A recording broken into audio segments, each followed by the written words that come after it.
5 minutos del Espíritu Santo. 29 de junio.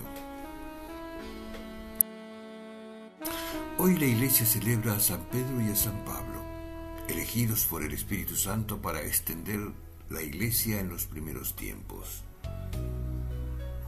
Toda la obra de ellos fue hecha por el impulso del Espíritu Santo que guía a su Iglesia.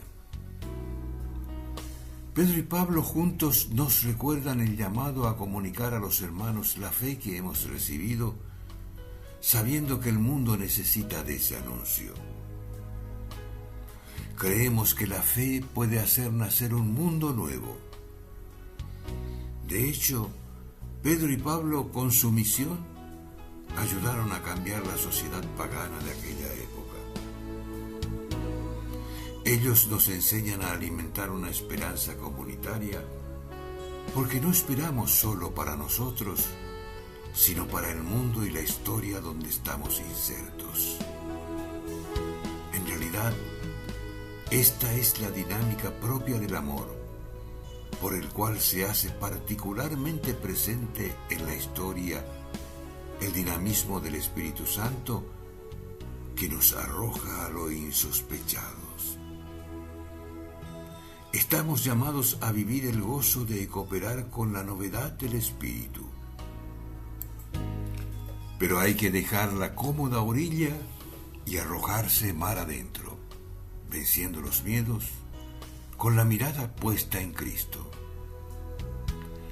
Es el gozo de decir a los demás que hemos encontrado al Mesías. Cuando dejamos que el Espíritu Santo, que brota del corazón del resucitado, nos impulse en esta tarea, seguramente experimentamos las maravillas que Él puede hacer en los corazones y nos admiramos viendo lo que puede lograr su gracia. Eso es lo que vivió intensamente San Pablo, que predicaba el Evangelio, no solo con las palabras, sino también con poder y con el Espíritu Santo, con plena persuasión. También San Pedro hablaba de este precioso Evangelio predicado en el Espíritu Santo. Pidamos al Espíritu Santo que nos llene de esa misma fuerza para cambiar el mundo.